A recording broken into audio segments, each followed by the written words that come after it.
getting to talk to a lot of first responders, obviously I was viciously attacked and almost murdered. And so I had a lot of PTSD, mental health issues that I had to work my way through.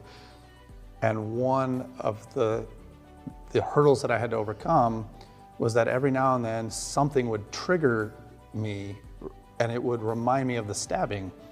My heart rate would go through the roof and I would have a full sympathetic nervous response. I would be in fight or flight and I would just be ready to kill. And when that first started, it was terrifying and it scared me and I didn't feel like I was in control. Learning coping mechanisms, working with a professional helped me understand what that was and how to deal with it. And then I remember the first time something triggered me, it turned into a fun game. I was trying now to figure out what it was that was causing the reaction. I knew what the reaction was. I knew I was sympathetic. I knew it was something caused by something from my event. And I remember having fun, like, even though it took my breath away and my heart rate went up, I remember like looking around going, ooh, what is it? What caused me to trigger? And then when I saw it, I remember smiling and laughing and just kind of enjoying the ride, right? Enjoying the roller coaster. Just because I knew what it was, it didn't scare me. Since then, I've had a few other triggers that have happened. A common one for me, at my firehouse, we have different tones for different calls. So a medical aid doesn't elicit a response from me, but a structure fire absolutely gets my heart rate up.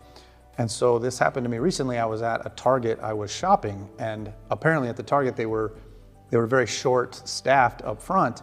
And so they got on the PA to ask people in the back to come up front.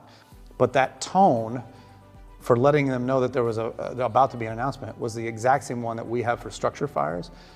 So I was pushing my cart down the aisle, and then all of a sudden out of nowhere, my heart rate went up to 150 and I just doubled over. I was like, whoa, like what is happening? And my hands got all sweaty and my eyes dilated and I was like, what's going on? And I looked around and I was like, am I triggering from the stabbing? I was like, no, what is it? And I was like, that is so weird. And then they did the tone again and I heard it and then I started laughing. I was like, oh, that's what it is. And I'm sure the lady standing next to me in the aisle was freaked out because the tone went off and then I just doubled over and went, oh, and I just rode this adrenaline high and she's staring at me like I'm a weirdo. And then I started laughing hysterically and then walked off. But now I've learned, and triggers don't scare me anymore. Now I just kind of ride the roller coaster and enjoy the ride.